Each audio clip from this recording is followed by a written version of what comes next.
Your English is advanced, but do you understand the words and expressions in the Wall Street Journal? Let's take your English to the final level of fluency by looking at some of the latest headlines from the Wall Street Journal. And I've got some great news for my loyal followers. If you've already purchased the online course, 400 Advanced Words for Fluent English, I have just added a bonus section to the course that contains the PDF with all of the words and expressions in this video, plus example sentences and speaking practice exercises so that you can truly master these words. No need to take notes while watching. Everything is available for you in the bonus section of the course. I've also included many of the advanced words from the news that were in my previous YouTube videos. They're all in one place for you. And if you haven't joined the course yet, check out the link below to learn more.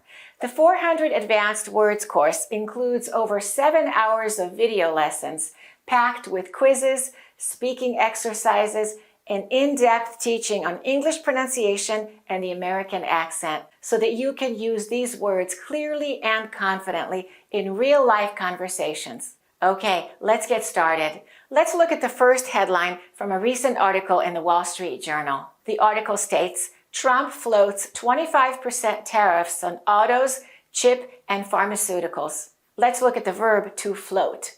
You probably know one meaning of to float, but you may not know the other meaning. In the more common usage, to float means to stay on the surface of the water without sinking. And the opposite of to float is to sink. So you can say, she is floating on her back in the pool. The ship is floating on the ocean. But to float has another meaning. Trump floats 25% tariffs. What does that mean? In this context, to float means to suggest or to propose an idea or plan.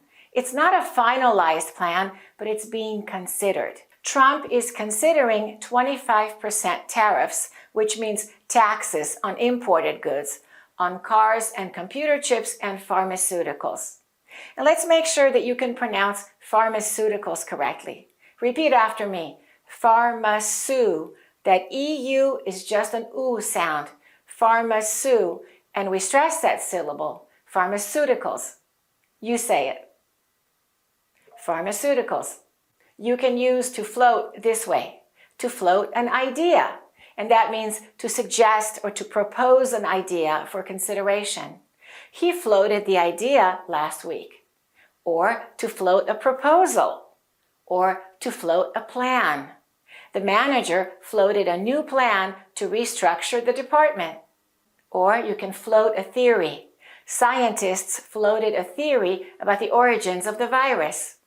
So Trump is floating an idea of 25% tariffs on those goods. Let's look at another headline and a sub-headline from the Wall Street Journal. This one has a lot of words and expressions that I think you need to know. The French billionaire working his Trump ties to spare his luxury empire. It was a match made on Fifth Avenue. Bernard Arnault and the president go back decades. Can the LVMH chief now leverage that bond to fend off tariffs? This is the French billionaire Bernard Arnault. He owns a lot of luxury brands, such as Louis Vuitton, Dior, Sephora, Tiffany & Company, Fendi, Celine, and many others. Let's look at the first part. Working his Trump ties. And this means using his connection or his relationship with Donald Trump to achieve a goal. And in this case, to influence the tariff policies affecting Arnault's luxury empire. Ties refers to connections, and working implies actively using them for his benefit. We can use it like this. The CEO is working his ties in the government to get a favorable tax policy. We can say, she worked her ties in the media to get good publicity for her new book. He's working his ties in the industry to find a new job. Trump ties means a connection or a relationship with Donald Trump. For example, we can say, the CEO has strong ties with the local business community. She maintains ties with her former classmates. Let's look at to spare his luxury empire. In this case, spare means to protect or to save from harm or from negative impacts. The government intervened to spare the town from flooding. She wore sunscreen to spare her skin from the sun's rays. To spare can be used both literally, for example, protecting from physical harm, and figuratively, saving from economic damage. And let's look at a match made on Fifth Avenue. This is a play on the idiom, a match made in heaven, and that means a perfect match. And here, Fifth Avenue refers to Fifth Avenue in New York, known for luxury shops and expensive real estate. And in this case, Bernard Arnault and Donald Trump are a match made in heaven. They're a match made on Fifth Avenue because they're both very wealthy men and they both have a luxury lifestyle. And Fifth Avenue represents that. But we normally say a match made in heaven. For example, we can say, you and your fiancé are perfect for each other. You're a great match. You're a match made in heaven. God put you together. You're supposed to be together. You're a match made in heaven. Let's listen to how some other people use this expression. And we thought that was a match made in heaven. This seems like a match made in heaven, so... For them, it's a match made in heaven. For Melvina, it was a match made in heaven, but for Nancy, it was a disastrous coupling. Fried chicken and dill pickles are just a match made in heaven. And let's look at the expression to go back decades. This means that their relationship started many years ago, decades ago.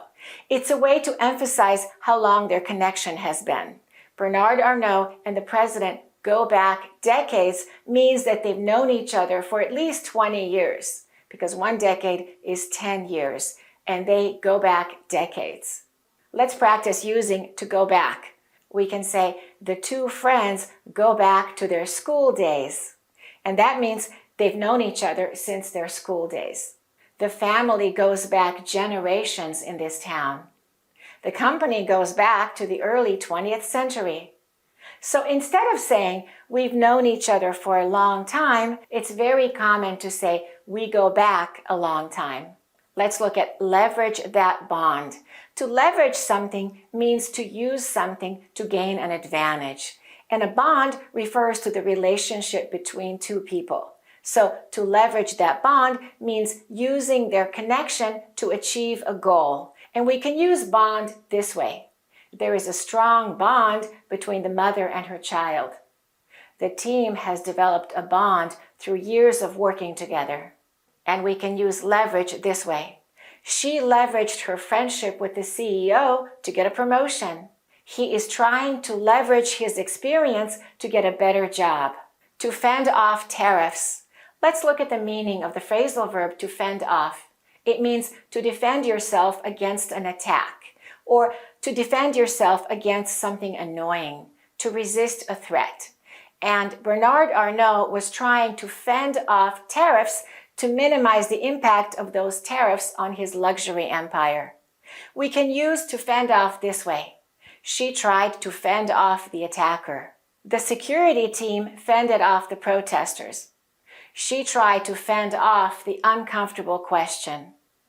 The country is trying to fend off economic sanctions. Let's read the headline together so that you can practice your accent. I will pause to give you a chance to repeat. Listen and repeat. The French billionaire working his Trump ties to spare his luxury empire.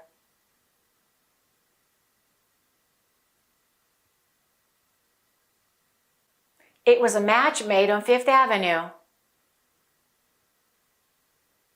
Bernard Arnault and the president go back decades. Can the LVMH chief now leverage that bond to fend off tariffs?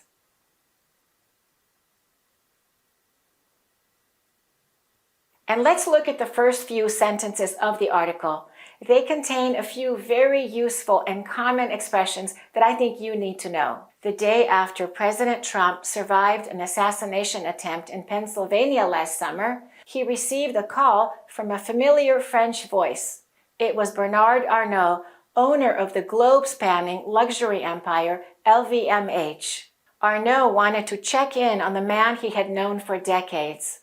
The phone call from Arnaud sent a clear signal. The luxury titan was sticking with Trump through thick and thin. And let's look at globe spanning. The globe is the world, the earth, the whole world. And to span is to spread, to extend across a particular space or area. His business, his luxury empire is globe spanning. It's everywhere in the world. And Arnaud wanted to check in on the man he had known for decades. You know the verb to check, right?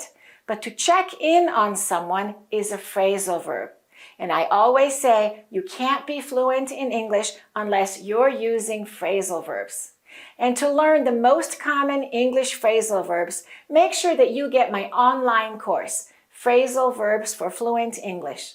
It contains 21 video lessons plus downloadable audio of the entire course and downloadable PDFs with almost 1,000 sample sentences so that you can read the sentences out loud and truly master phrasal verbs. Make sure that you go to the link below to learn more about the course, or you can just go to accurateenglish.com. To check in on someone means to see how they're doing, usually to make sure they're okay or to offer support. And it can be used both in casual situations or in serious situations. For example, you can say, I just wanted to check in on you after your big presentation. How did it go? I check in on my elderly neighbor every day to make sure he's doing well. Or we can say, the doctor called me to check in on me. I haven't heard from him in a long time.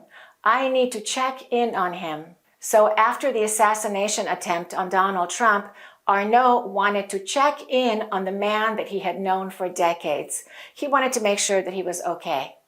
And then the article continues. The phone call from Arnaud sent a clear signal. The luxury titan was sticking with Trump through thick and thin. Let's pronounce this word, titan, titan. A titan is a person with great strength or someone who is very important, a giant, a very powerful or influential person. The luxury titan was sticking with Trump through thick and thin. Many of my viewers probably already know to stick with someone. I will stick with you. But for those who don't, let me explain. To stick with someone means to remain loyal or supportive or committed to someone. For example, we can say, she stuck with her best friend through difficult times. Or we can use it for things. You need to stick with your workout routine if you want to see results. Even though this job is frustrating, I will stick with it. So Bernard Arnault was going to stick with Donald Trump through thick and thin. Through thick and thin is a great expression. It's a pretty common one. If you stick with someone through thick and thin, it means you stay with someone through good times and through bad times, through many difficult times over a long period of time. We can say, she stood by me through thick and thin, through good and through bad. My friend and I support each other through thick and thin. Or you can say, my grandparents have been married for 50 years. They stayed together through thick and thin. Let's listen to how some other people used it. He has always protected and delivered our staff through thick and thin. Learn to spot talent and support them through thick and thin. People will follow you through thick and thin. We have one more quick headline. We have two more words. And let's stick with the topic of tariffs. That topic has been in the news a lot lately. Let's look at the headline. U.S. aluminum buyers scramble for metal as Trump tariff looms. Imported aluminum accounts for nearly 60% of the aluminum used in the United States. And let's look at the pronunciation of this word in British English compared to American English. In British English, this word is pronounced aluminium, aluminium. And in American English, it's pronounced aluminum, aluminum. And as you can see, there is a spelling difference. Let's listen to the British pronunciation and the American pronunciation. So the most likely substance forming these clouds is an aluminium oxide called corundum. You probably thought aluminium was not magnetic at all. It's a hollow aluminium tube. An aluminum can has a second chance. It's making silicon as important as aluminum. And let's look at the meaning of the verb to scramble. It means to move or to act quickly and urgently in order to get something, and usually in a disorderly way. And in this case, aluminum buyers are rushing to buy the metal before the tariffs. And we can use to scramble this way. We were scrambling to book a flight after our original flight got canceled. Or we can say, fans scrambled to buy tickets as soon as they went on sale. Students scrambled to submit their assignments before the deadline. And let's look at looms. To loom means that something threatening or important is coming. It feels close, and it's usually something bad. And in this case, it's the tariffs that are going to affect businesses. And we can use to loom this way. The deadline is looming, and I'm starting to feel stressed. Or we can say, the storm is looming, so we need to go inside. Or we can say, fear of failure started to loom in my mind. Or the threat of a recession continues to loom. So the headline is saying that buyers of aluminum are rushing to buy it before the prices go up because of the new taxes, the tariffs on imports. How many of the words did you already know? Let me know in the comments below.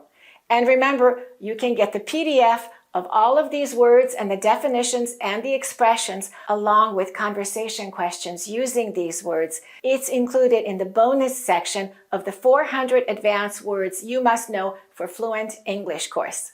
And keep in mind that course contains a lot of video lessons, but the bonus course contains just the PDFs of this YouTube video and some of my previous YouTube videos where I'm teaching vocabulary from the news. Thanks for watching and keep practicing.